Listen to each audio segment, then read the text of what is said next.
based in Bonn, Germany. This meeting is being live streamed. Okay, got it.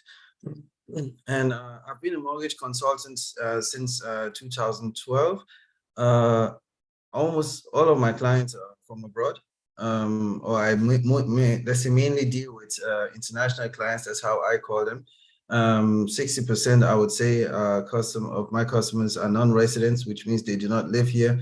They live either in China, Israel, Brazil, Mexico, US, anywhere else in Europe, Saudi Arabia, all those other countries that intend to invest their capital in Germany, mostly private clients. Then another 30% roughly are those who live and work here in Germany, might have a blue card, because as you might know, those having blue cards have difficulties in acquiring loans from banks. There are very few banks even willing to give blue card holders a loan. So I've also specialized on those. And there are also like 10% of my clients who live, work here on a regular basis, also speak German or might even be Germans. But those are very few again. I concentrate on the international clients, those from abroad. And yes, I'm registered with the Chamber of Commerce. In Germany, we all who are mortgage brokers need to be registered, or else you cannot practice. And yeah, if you want to get in touch with me, I'm on WhatsApp. I'm also on WeChat, if anybody's on WeChat. And yeah, my email address is also below. If you want to take a look into my website, yeah, feel free to do so. And let's just get started. Oops. Just a minute. Okay, so I'm simply just going to discuss 3 points. First of all, I just want to give you some facts, but I won't try to keep it so boring, because facts are, yeah, it's just information that I want to share with you, just to get a good idea of why it might be a bit difficult, or why people might think it's difficult to invest in real estate nowadays. Then point 2, I want to get into the trigger question, and I pulled up some of the answers and would like to get into those answers. So I hope some of you guys are there to who have answers to those questions, so you can give me some feedback of what your thoughts were behind, and then I would include my thoughts.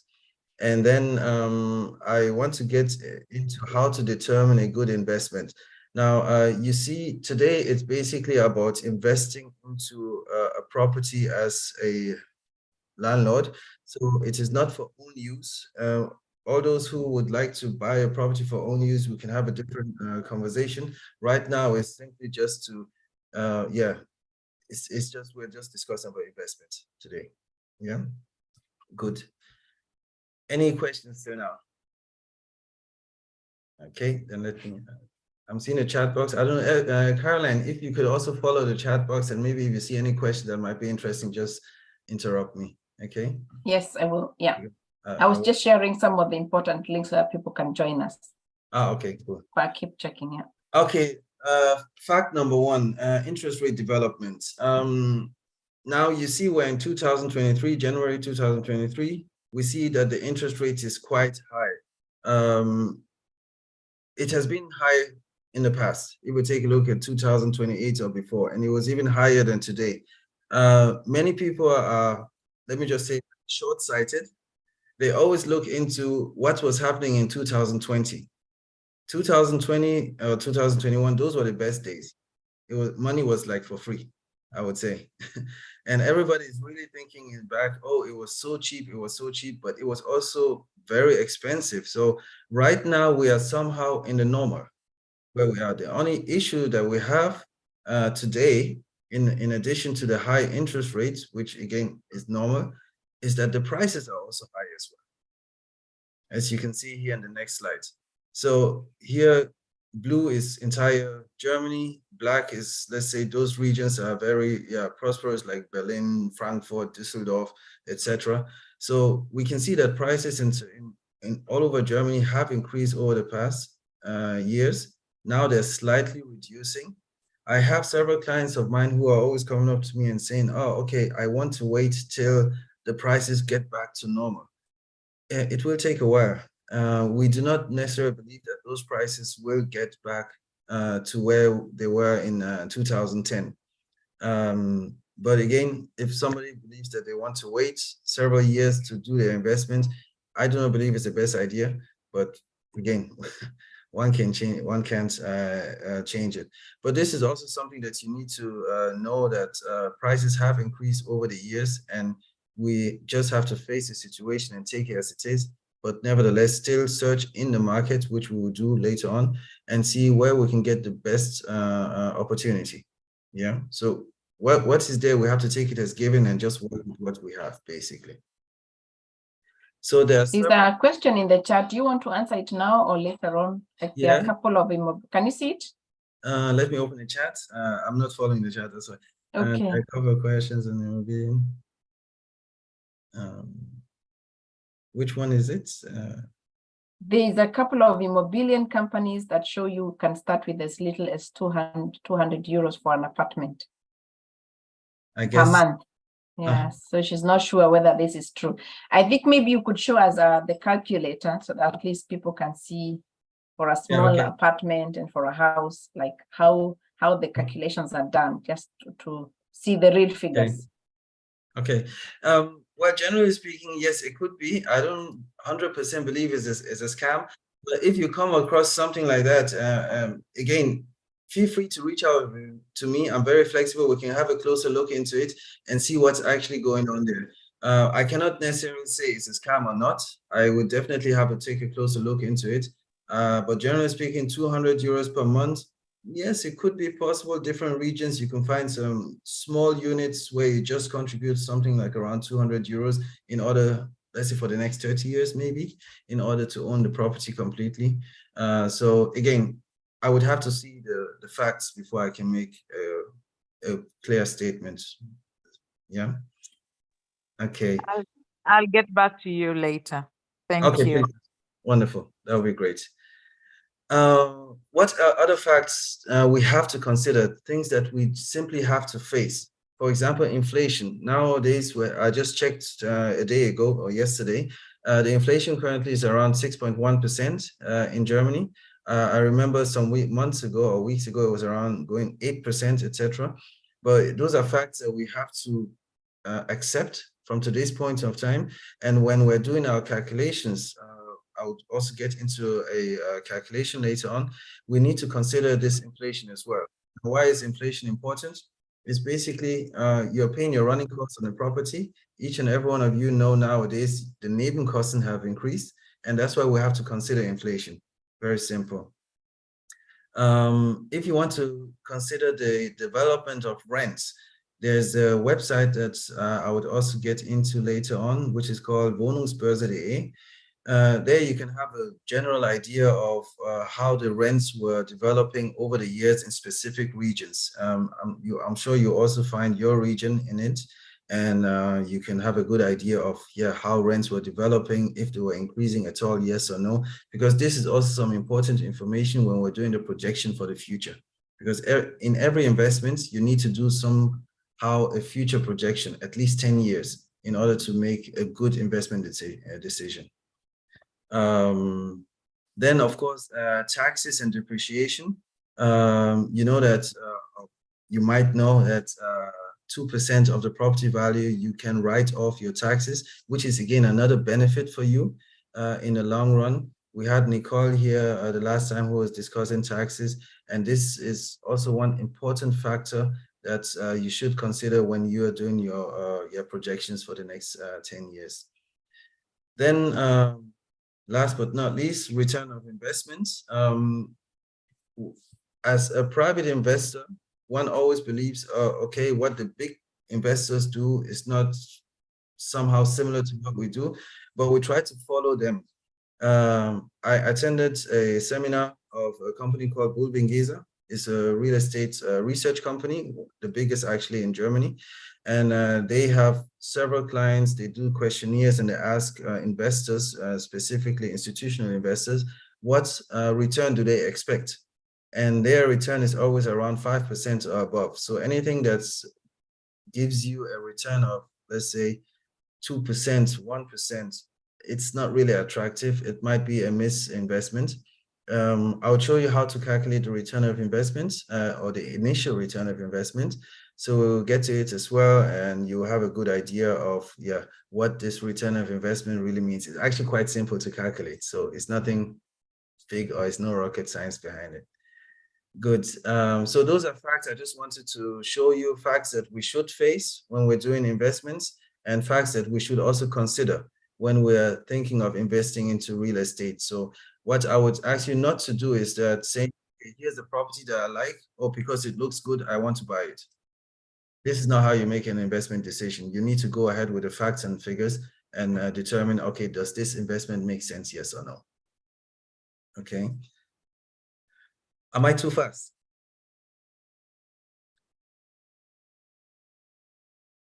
Okay, looks like all is good. Wonderful. Then the next slide. Yes, now I would want some of you hopefully to participate. Yes, there was a question in on Facebook to Kenyans in the diaspora. What is your opinion about, what does it say? Investing in real estate in Germany. Now, somebody says, it can never be me. Who was it? Just maybe the person is not there.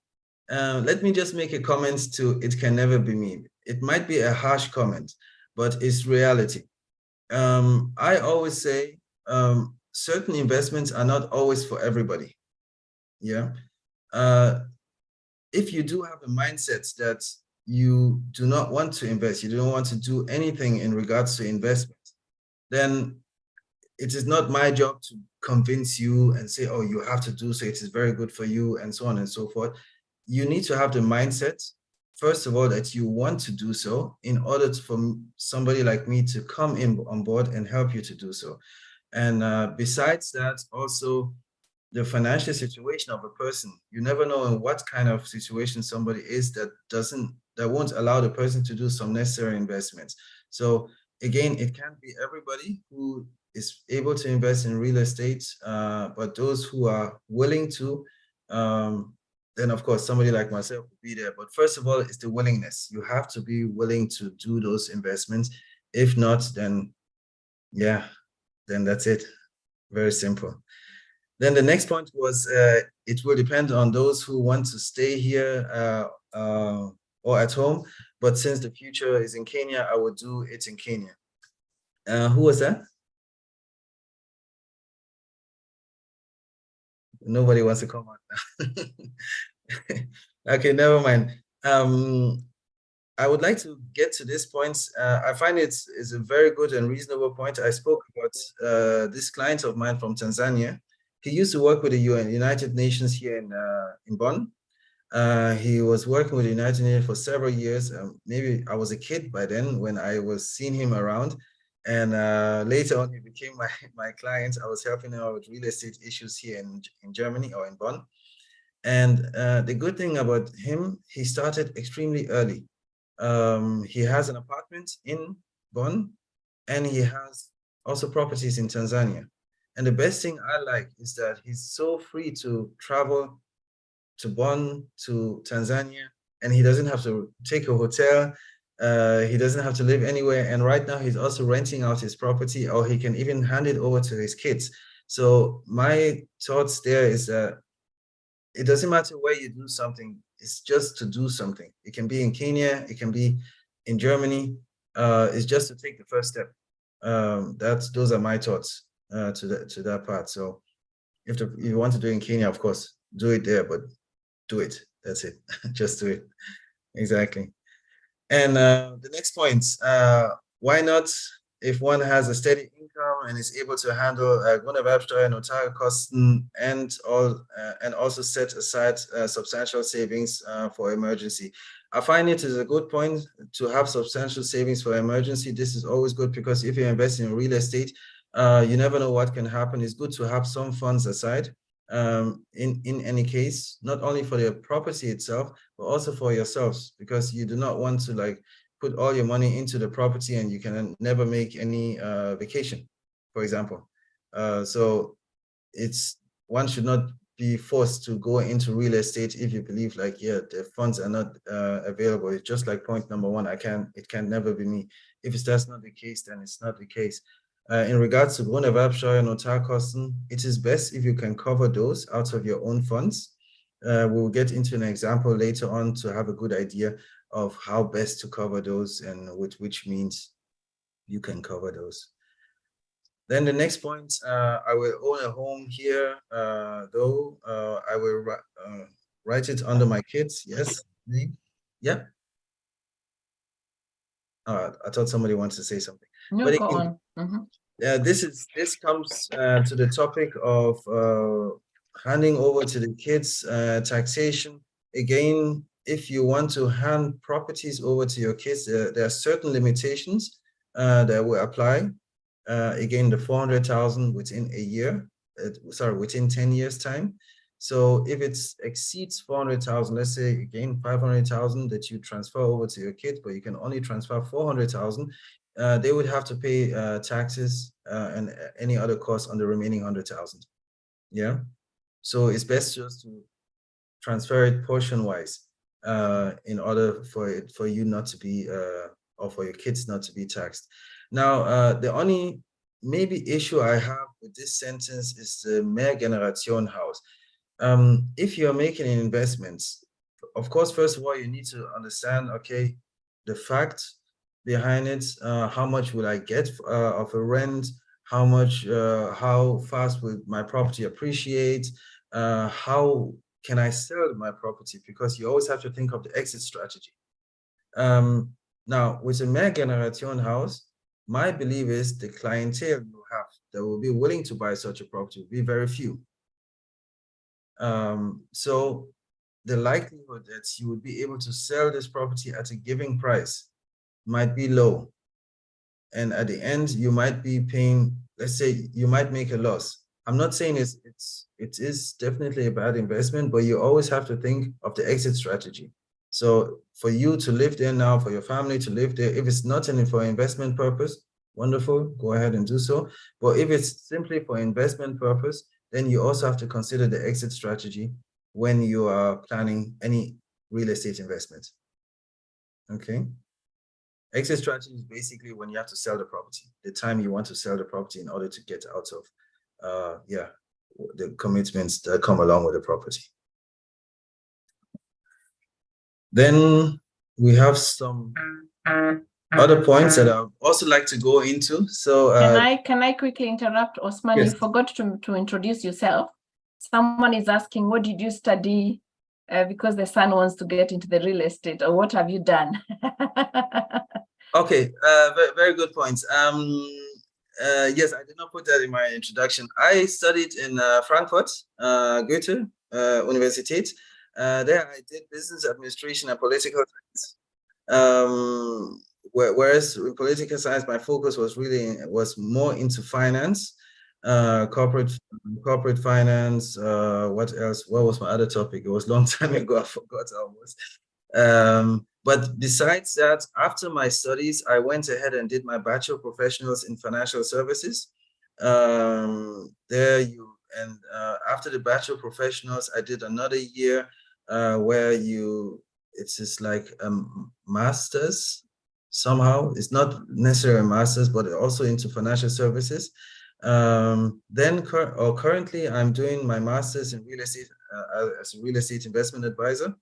So in this business somehow, or like in every business, I would say, is just continuous learning. So, and I'm always engaged in learning. Right now, I'm, let's say in my first, 1/3 of the real estate investment advising, I'm done with it. So I'm studying at the EBS, European Business School, which is in Österreich-Winkel. It's a private university, and it's a postgraduate program. So that's why I'm also studying. But again, I mean, if you want to start as a real estate or in real estate, there's several things you can do in real estate. You can be an estate agent, you can be a mortgage broker, you can be an investment advisor, you can be a carpenter. So there are many things you can do in real estate. It's just to figure out which way you want to go. If you have any questions in that regard, also reach out to me. Then we can also discuss, okay, which universities or which institutes you can best visit and so on. Because I think I do have some good idea of where you can go to. Yeah. All right. Okay, wonderful. That's good. Great. Then let me just continue. The next point was I do have one here in Germany, got a gifted Anteil in Belgium. I believe the person means that they received something as a gift in Belgium and decided to go with real estate in Kenya. I'm not taking chances and the kids and so on and so forth. I find it very interesting. I don't need to explain much. This person is doing quite a lot. And getting invested where they can and diversifying again. Yeah, this is also a good point here. As you can see, you're invested in Germany, in Belgium, as well as in Kenya. So the person is regionally diversifying, which is also really good, actually, I would say. Then the next point, I personally prefer to invest here because my kids, again, the idea with kids, is there, and last but not least, I sell and I invest there, but now Germany is my home. Yeah, okay, it's very clear statement. I don't need to say anything else. Okay, I think I copied the same statement twice, so the last statement, so we can just skip that one. Yeah, okay, you can see everybody has different ideas of why they should or should not invest.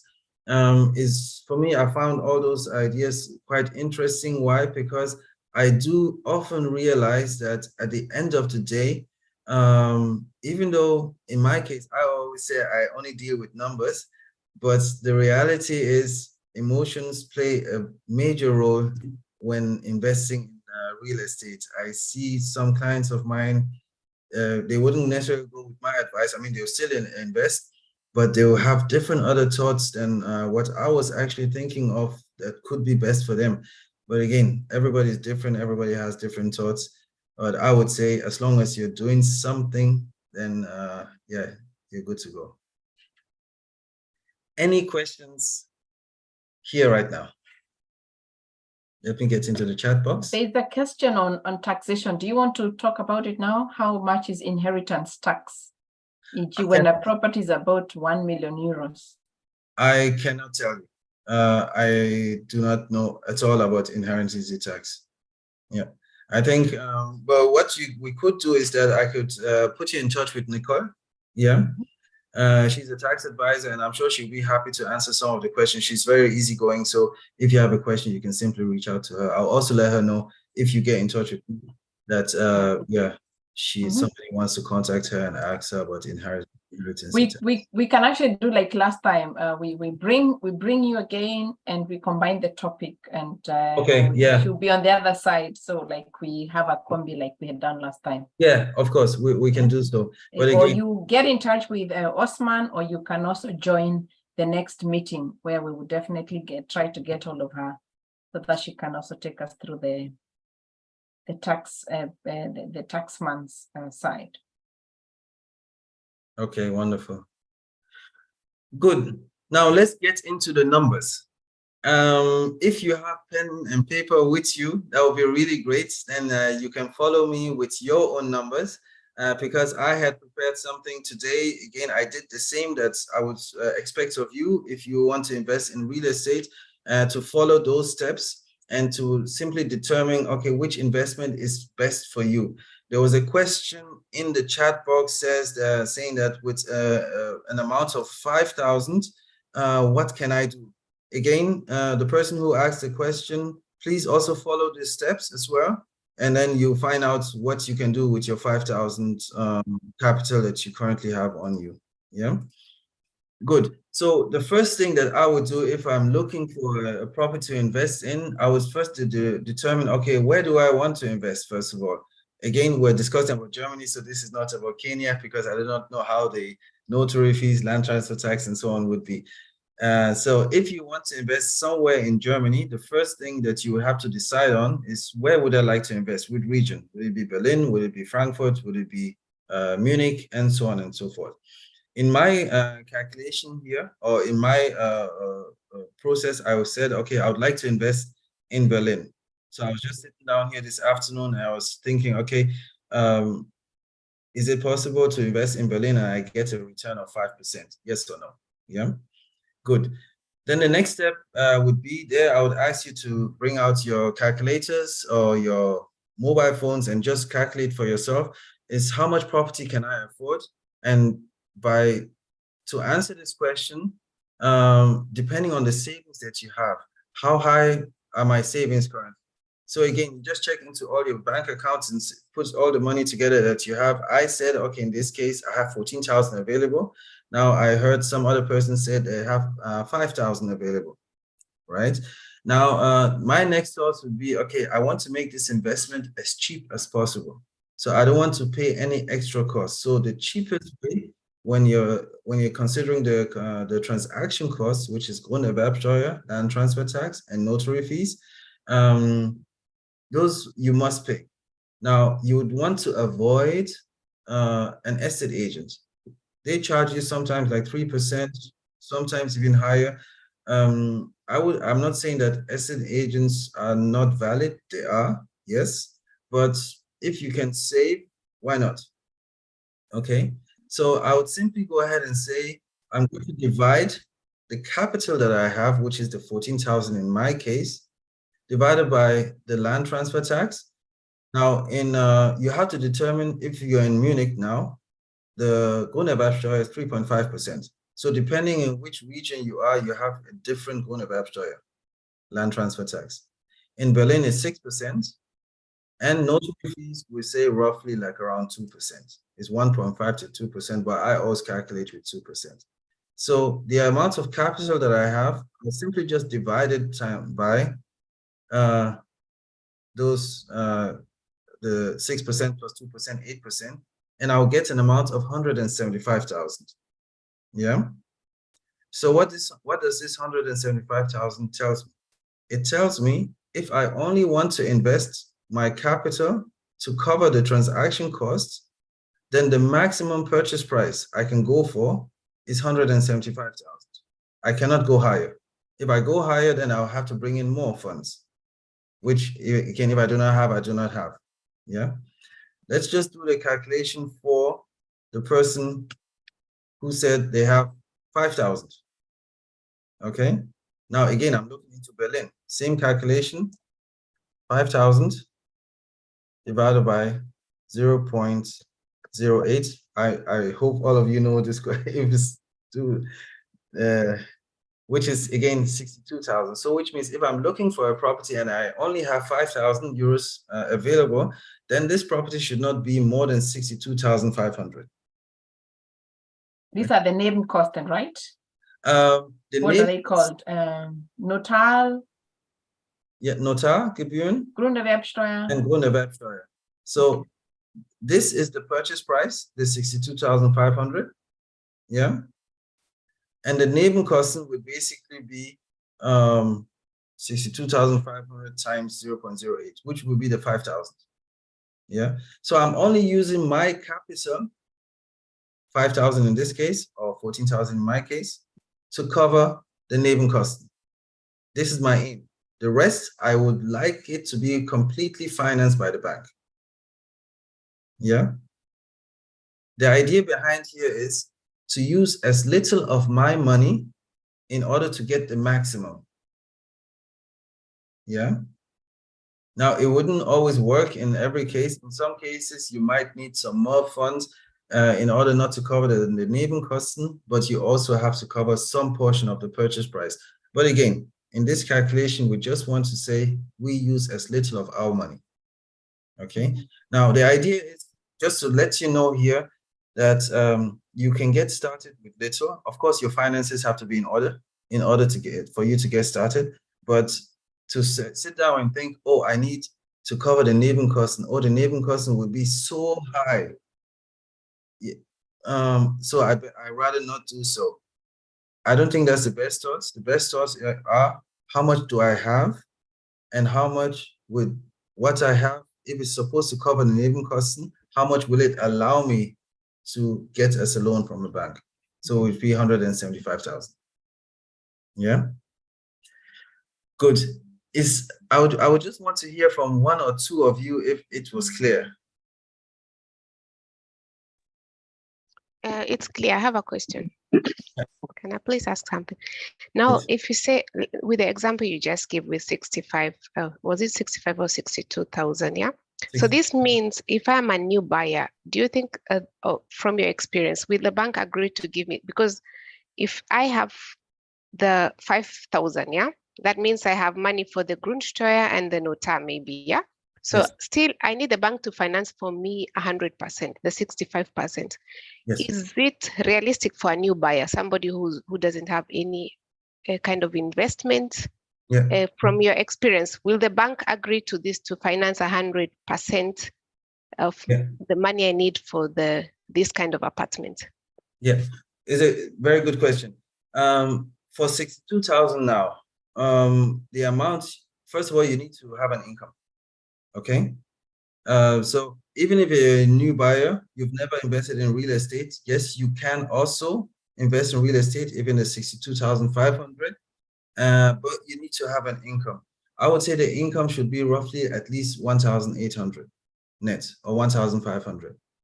Yeah. Okay. That you're receiving. But definitely, yes, as a new buyer, if it's 62,500 that you need as a loan from a bank, we just need to show that you have an income the last 3 months. We can show your Gehaltsnachweise, and this would allow you to qualify. All right. Yeah.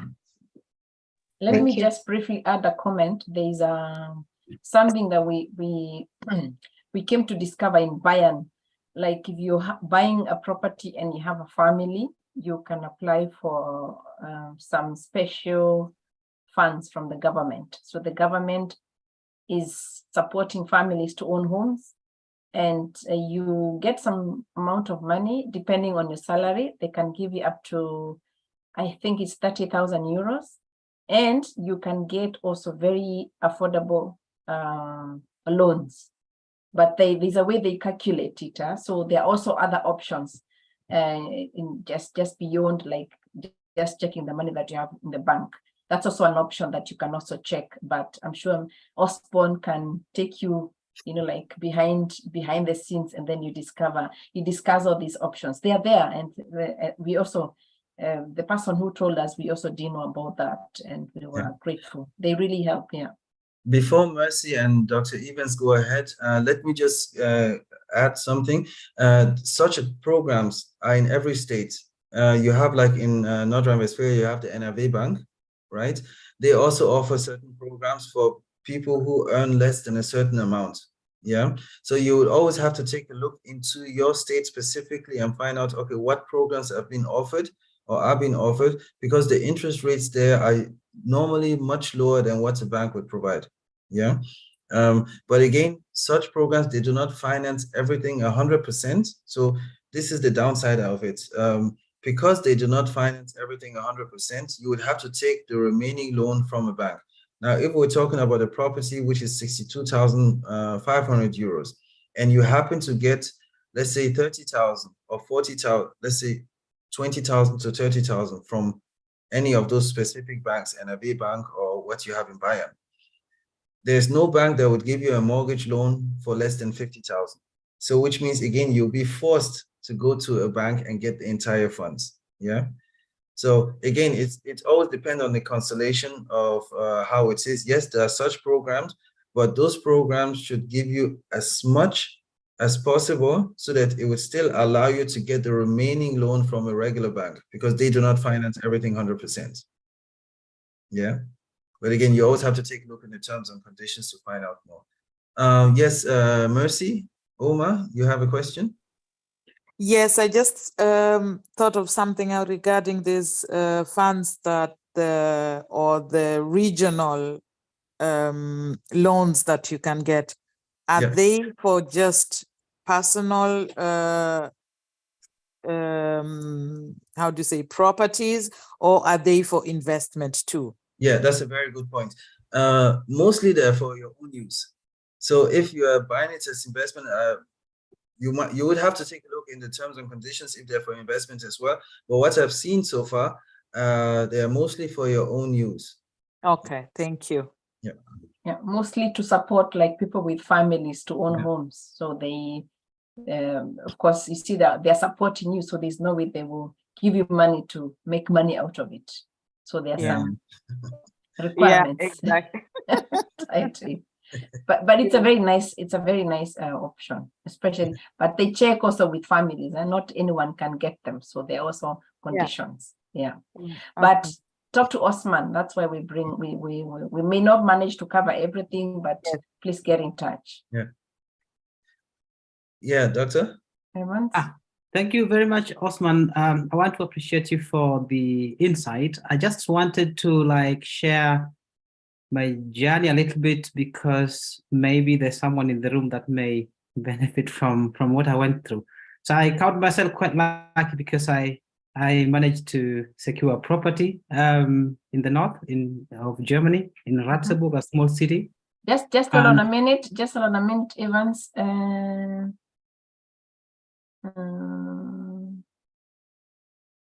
I wanted to ask if, I don't know how to put it, because we are recording it. Is it fine? Yes, it's okay.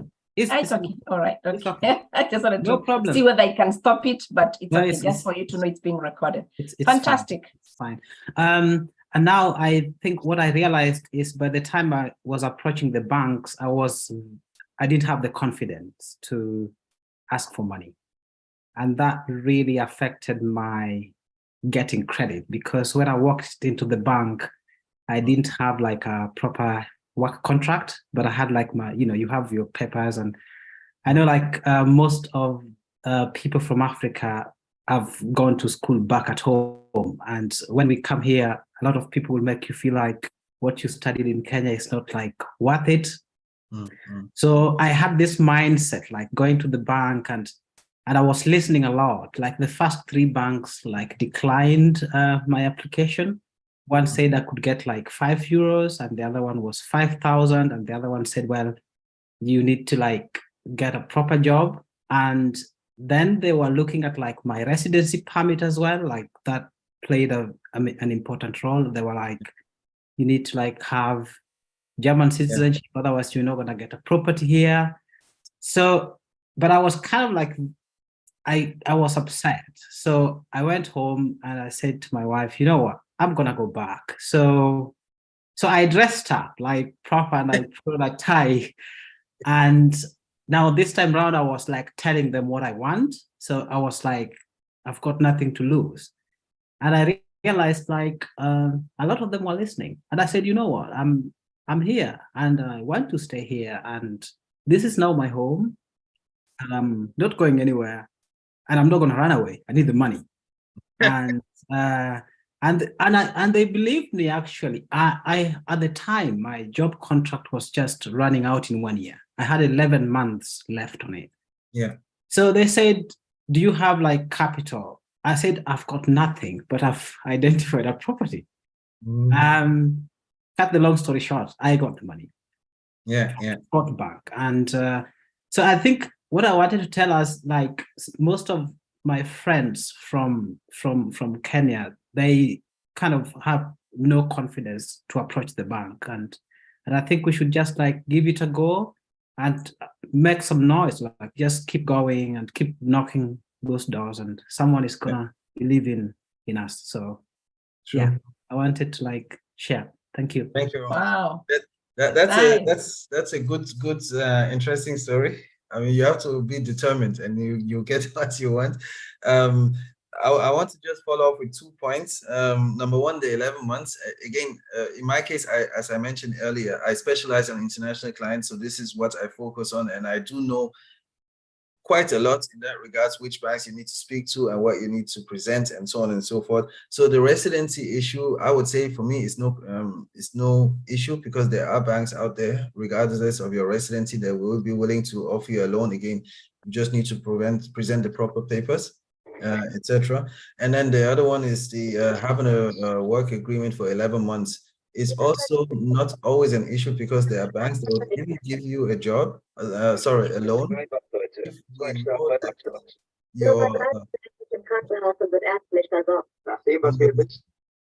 Okay, if we know that your job is sustainable, right? So what does it mean, a job that is sustainable? Which means I would say people who work in IT or engineers and so on. Those are jobs that are sustainable, which means even if you end your contract today, you would find another job sometime soon. or you work for the Fraunhofer Institute, there you do not always get a permanent contract. Those are those institutions, or GIZ, you always get, or Deutsche Welle, you get like contracts for a certain amount of time, but they will always be renewed. So those are things that we know, and they'll be able to find. And on top of it, if you're afraid to go to banks, you can speak to me, and then we'll speak easily, and I'll find what you want. Thank you. Very simple. Great. Then anybody else wants to add something?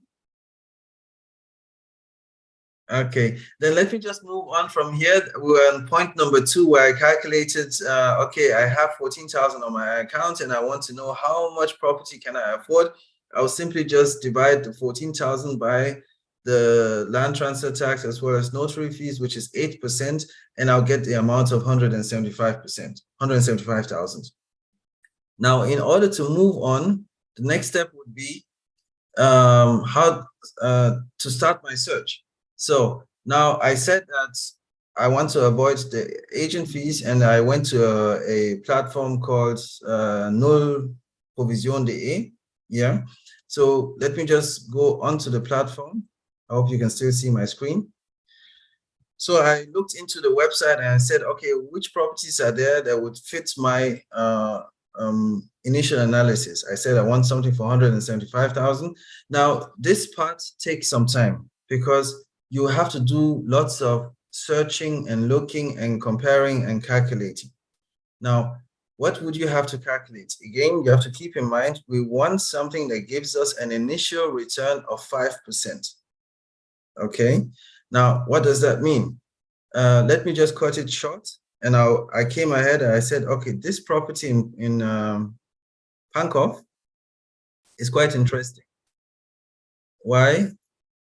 It costs, let me just shift this thing. It costs 165,000, which fits my description of 175 is below. And if I take a look into the Mietspiegel, just to get an idea, here in Pankow, this is also a website where you can always search for different information about the rental developments in different areas. In this case, this is in Berlin. So in Pankow, I would get in average a rent of 17.15 euros per square meter. Now, why is this important? The next step that I would do is to go ahead and say, I have the 17.15 euros times the square meter size. Where is it? 43.56, as you can see over here. So times 43.56. And this is our monthly rent that we would receive out of this property. That's the gross rent. Yeah. Then we have to multiply this times 12 for the entire year. So which means annually we would receive a rent of 8,964. Now this 8,964, in order to generate the return on investment, I simply have to divide by the purchase price of 165,000. Then of course times 100. Then I have my 5%. Now, this might seem complicated, but again, maybe repeat again for the people who are not in financial mathematics. Of course. Now, well, I got it, but there are people who are like, oh, what did he do? Of course. Now, what I did is very simple. And again, this part of the job, it takes time. You wouldn't just do it in a day, because you take a look into the market and you have to find the right property first in a specific region. Then you need several information. The first information you need is how much rent can I generate out of this property in a specific region. Okay, you just want basic information. So we said, okay, in Pankow, you can generate 17.15 euros per square meter. So over here, I have a square meter size of 43.56. Yeah. So 17.15 times 43.56. which is the monthly rent times 12 is the yearly rent. Okay. Now the aim is to get a return of investment above 5%, or else the investment is not attractive to me. Yeah. You can also set your own goal. Oh, I want more than 6%. I want more than 7%. But which means you have to look for such a property accordingly. Yeah. You can even say I want more than 4% initial return. If you're satisfied with 4%, is good too, right? So 5% is good. Yeah, 5% is something that I will always stick to, because again, the big players, they also somehow stick to 5%, so why not me? I love that. Yeah. Okay, So this is interesting. basically my thoughts. Just to see, and again, I'll show you some calculation where I believe it does make sense to stick to 5% because lower doesn't make much sense. Okay, then this amount divided by 165 times 12, sorry, times 100. Then you have your initial return of 5%. So I'll say, oh, wow, this property is now quite interesting. Yeah. Now let me give you another view. We have this other property here in, where is it again? I calculated first here. This is in Steglitz. Okay. It costs 199,000 euros, has a size of 36 square meters, 36.61. So if I go ahead again to my table, where is it? Over here. And I look for Steglitz.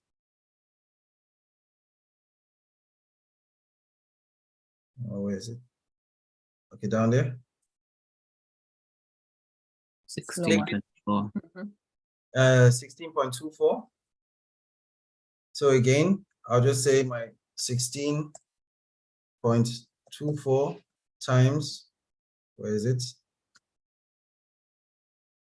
36.61 square meters. Thank you. That's good. Times 36.61. This is the monthly times 12, 7,000. And this amount divided by 199 times 100.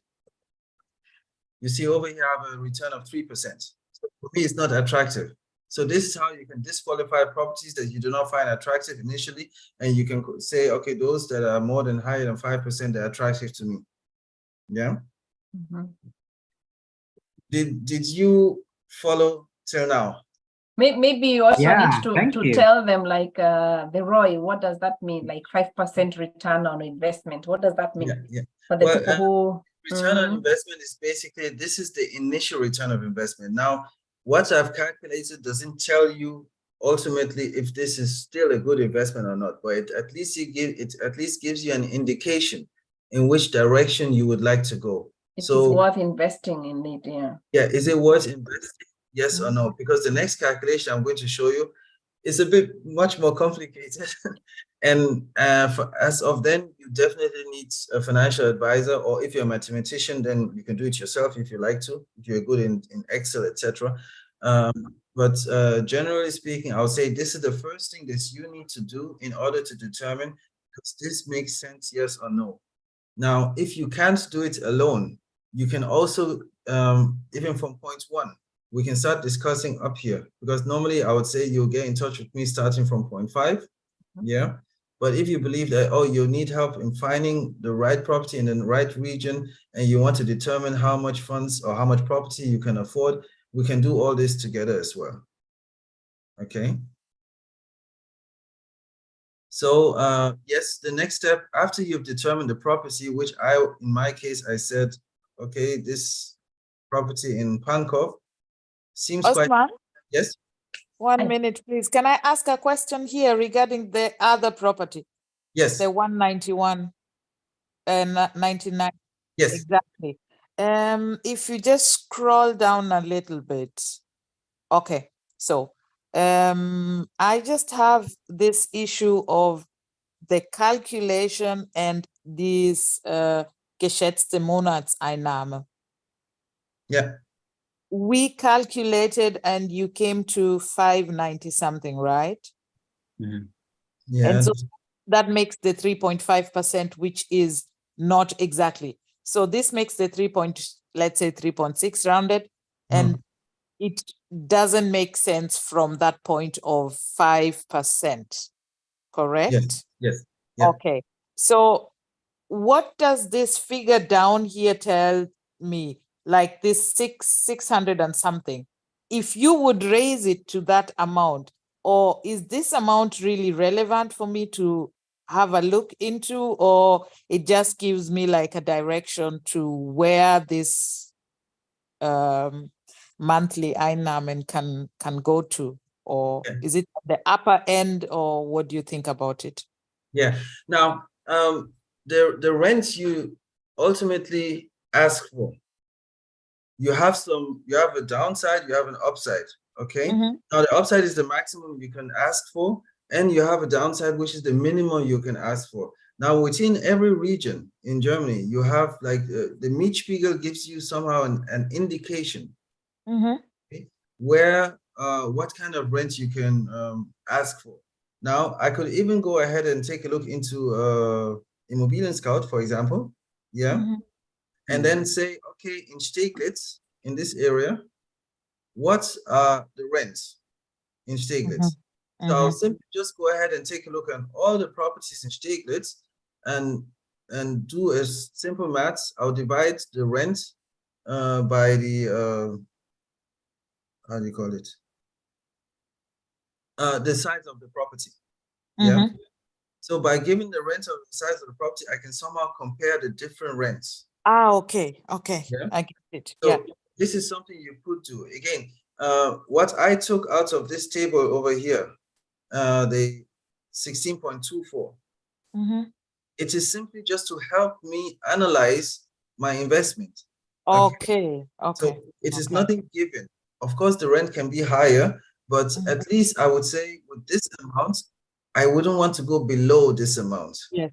Yeah. Okay. But it can be higher, of course. But again, those are just indications that I'm using. Okay, thank you. Yeah. There's a question here, Osman, on the ROI. Is the 5%, does it mean it will take you 20 years to get your money back? No, not necessarily. This return of investments, there are different return of investments, one can say. This is the initial return of investment, or you can say the Bruttorendite, the gross return of investment. Why? Because we are not considering the running costs of the property. We're not considering inflation.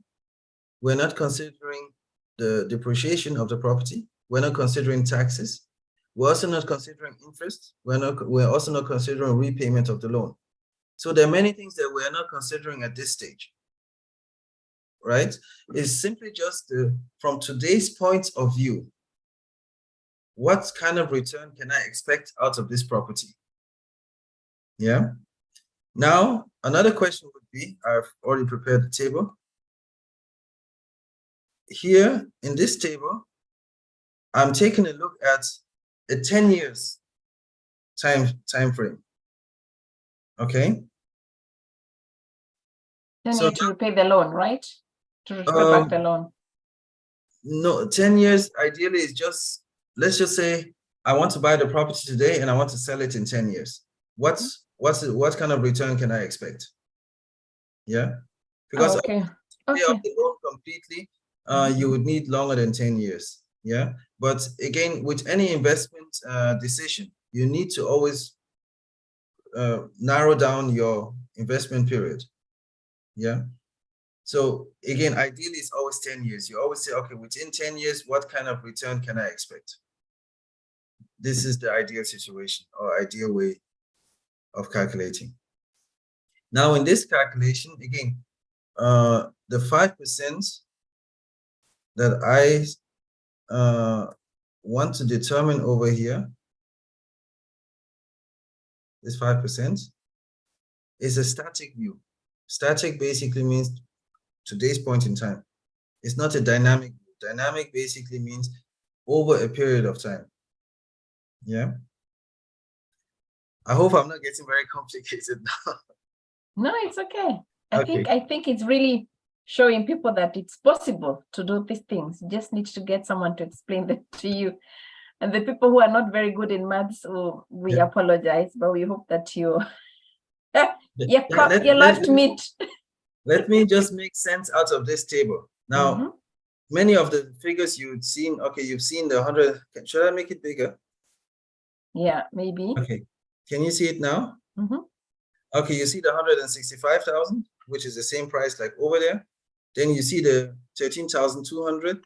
This is the money, the transaction cost, the Grunderwerbsteuer as well as Notar, which is less than the 14,000 I initially stated.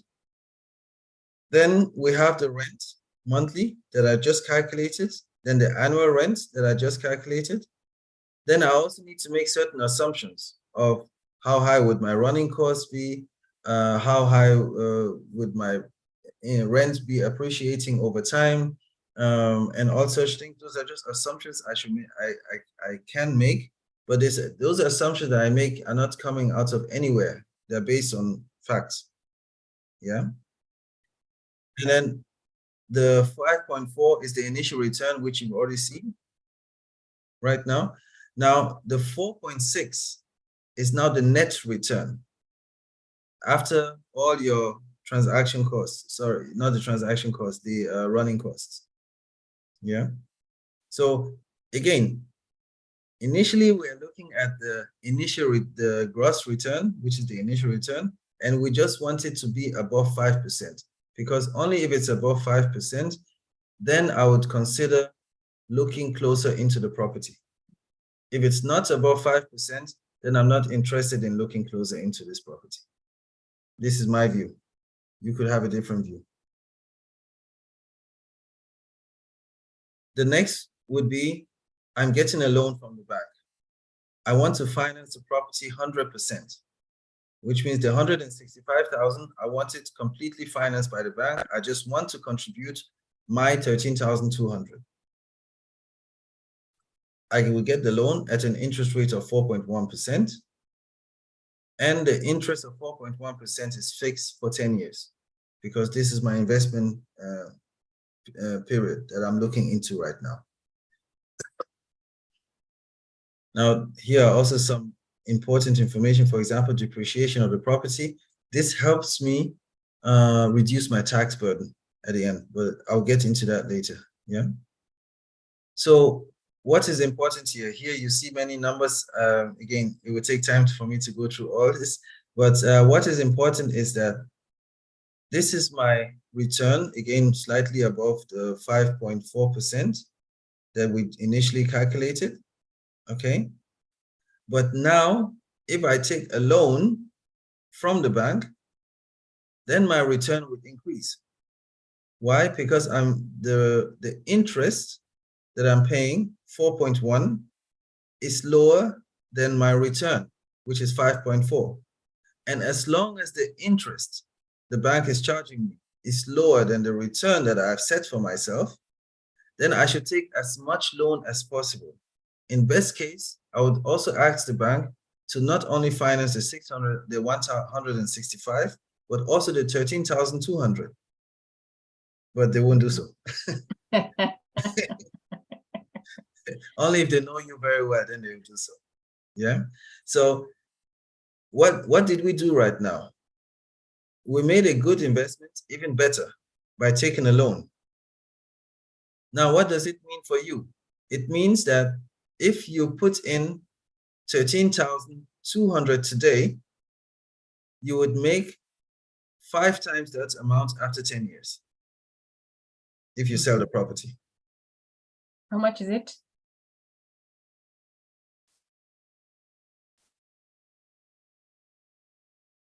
Actually, you sell it at 75,000. Okay. You sell it at 75,000, but again, you have to do certain calculations.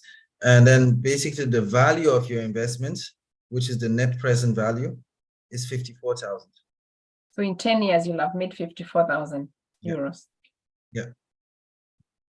So this is something you should always understand when you make an investment, is that first of all, I want to set myself a target. The target is I want properties that give me an initial return above 5%, because everything which is below is just not interesting for me. And now why would I consider 5%? Because nowadays we have high interest rates. We have interest rates around 4.1%. So if I go ahead and set a target at 4%, then I'm doomed to lose. Yeah. The target you set for yourself should always be higher than the interest the bank is charging from you. Yeah. In order to make this investment a good investment. Yeah. Mm-hmm. Interesting. So to close this up. There was a question before you close Yes. that on the taxation. Yeah. And do you, for the 8%, the 8%, the James is asking if you pay it once, and if you have other monthly or yearly taxes that you pay. Okay.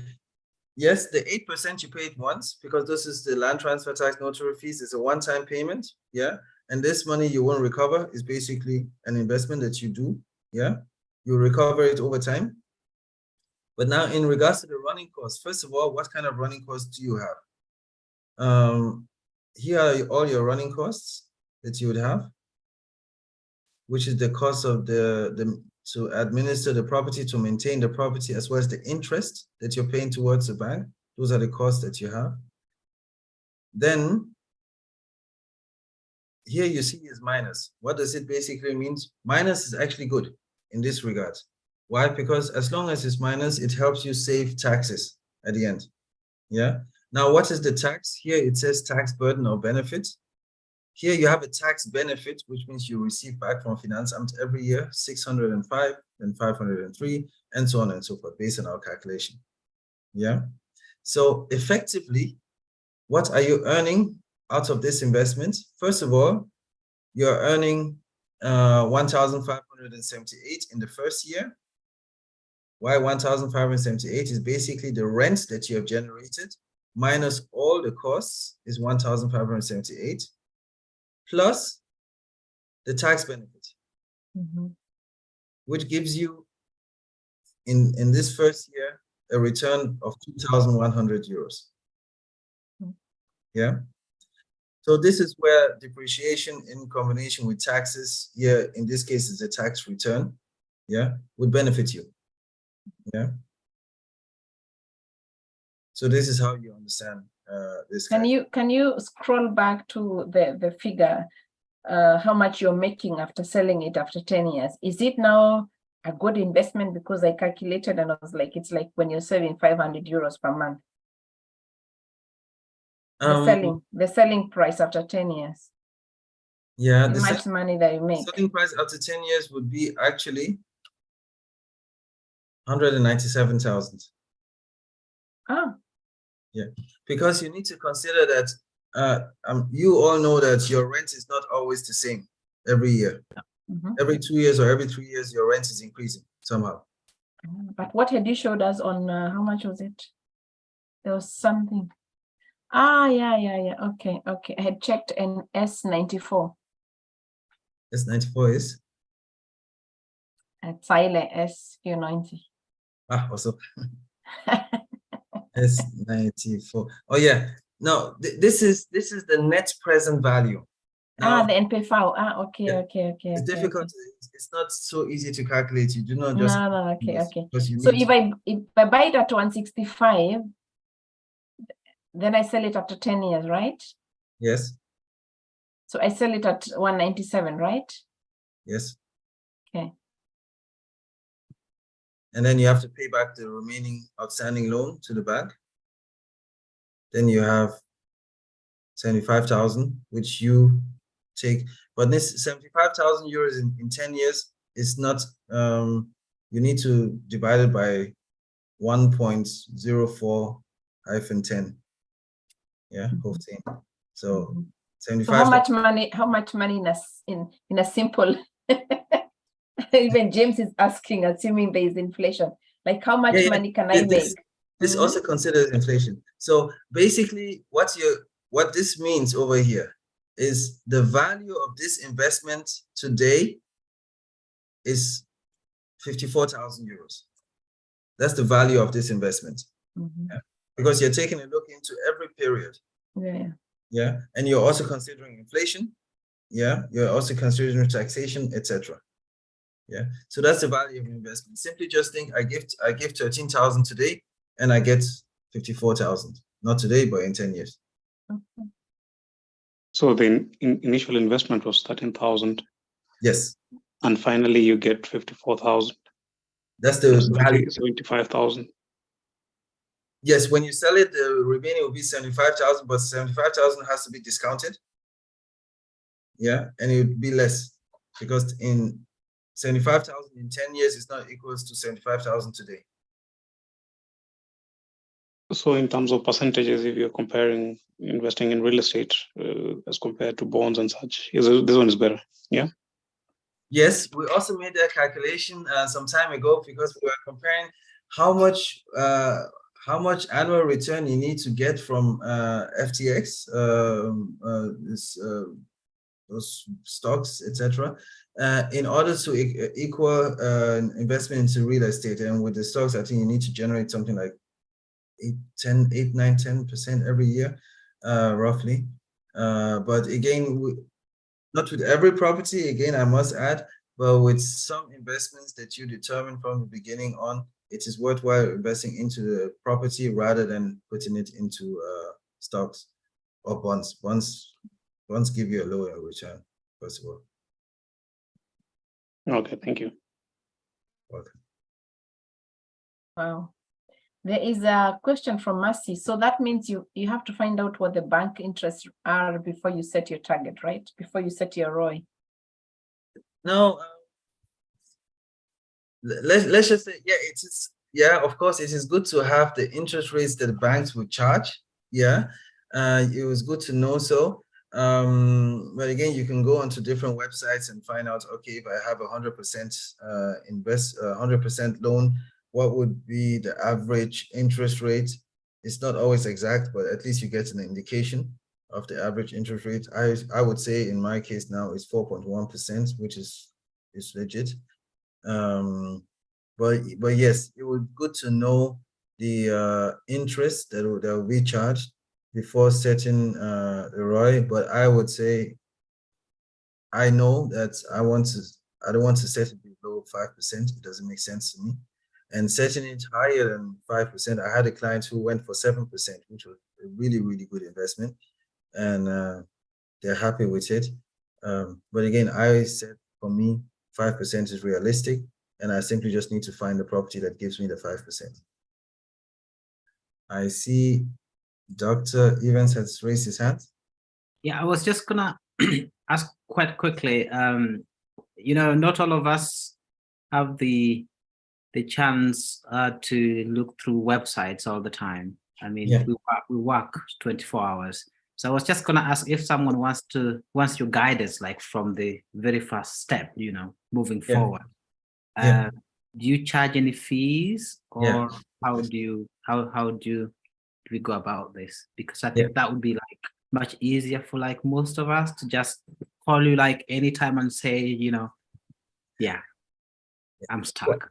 Yeah, good question. How am I being paid? I'm being paid by the bank. So I earn mostly as a mortgage broker, unfortunately not as a real estate investment advisor, because I would say many take it for granted or it comes along with the job as a mortgage broker. So if you decide, okay, we have a property that you're interested in buying, of course you want to take out a loan for it, then ultimately I'll be paid by the banks for helping you with the loan. I think it's roughly around 1% to 2% of the loan amount. Yeah. Fantastic. Thank you. You're welcome. But again, it's also a good question in regards to if you believe that you cannot spend your time searching for the right property, but if I see there's a willingness to go ahead and undertake this investment, then of course I will go ahead and say, okay, I need to know how much money you have right now. So we need to have the conversation. How much money do you have at this point in time? Or would you want to save for the next, in the future, let's say the next 1 year, 2 years? And if you have this money, what can we do with it? Yeah. Then we would work together. We would have several conversations, see which properties are out there. Again, I have a good network to estate agents, developers, and so on and so forth.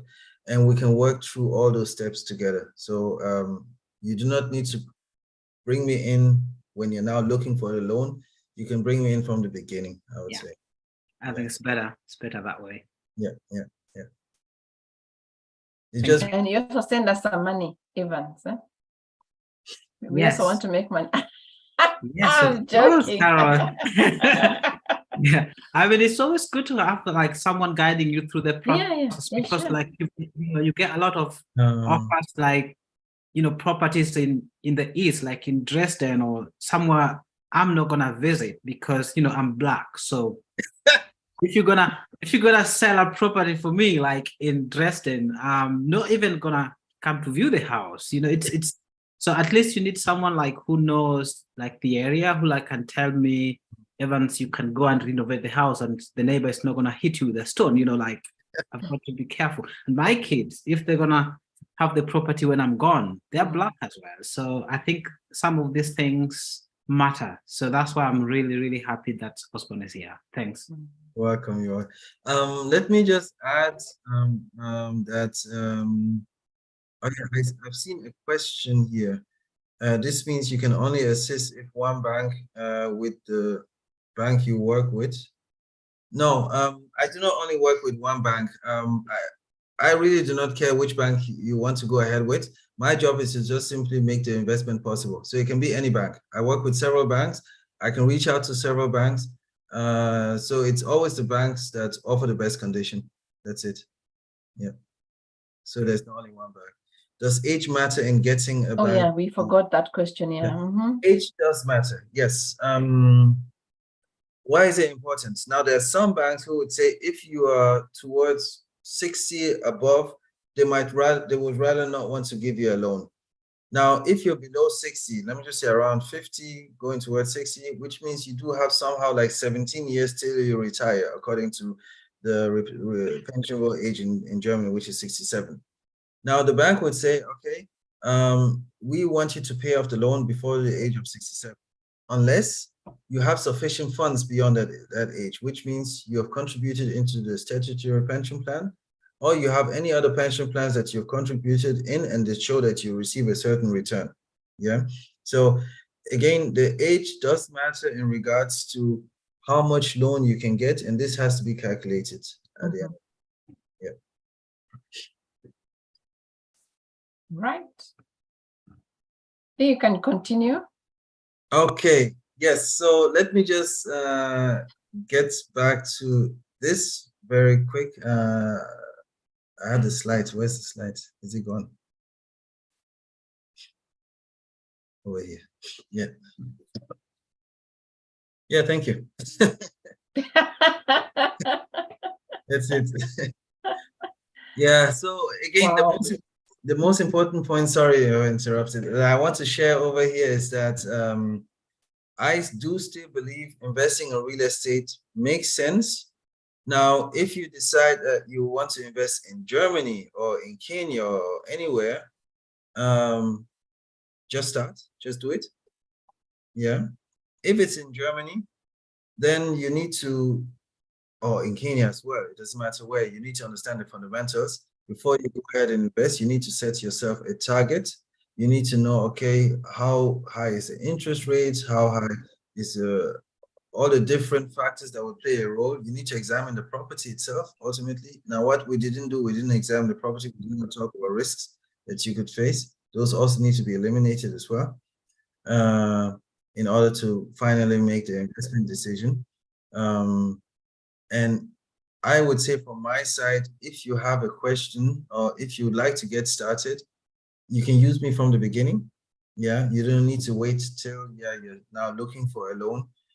We can discuss it without any commitment and see what is best possible.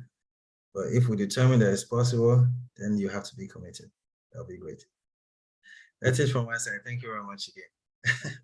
Wow. Okay, can I interrupt a little bit? Thank you for the presentation, but I didn't get that part of inflation rate because I know inflation rate next year might not be the same as the inflation rate in the next 10 years. How do you take that into account? How do you calculate the assumption of inflation rate? Okay, that's a very good question, which means It's a mathematician. That's a yeah, definitely. that's Which what means I'm asking. what you would have to do is that you would have to implement inflation into each and every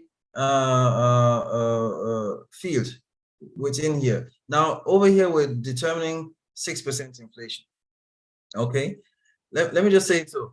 The funny thing with real estate, if you've made the investment, then you have to you will have to stick to it, or you sell the property, of course. But selling the property, then you will have to face taxes, which would be crazy. Unless you're selling the property at such a high price that you do not mind paying the speculation taxes.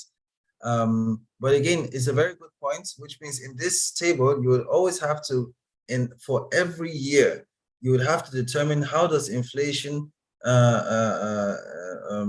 changes my result, my investment result.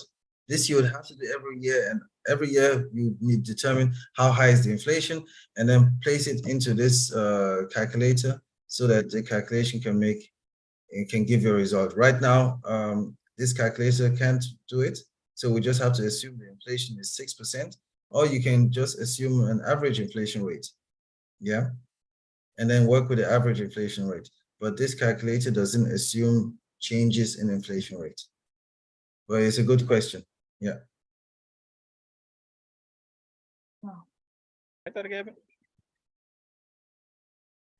Good. Let me stop then the recording, and then we can ask the questions freely. Thank you so much, Osborne. It's always, every time I join your Zoom session, I just left there really so impressed, and I just love the way you're so transparent, and you really do help us on home. So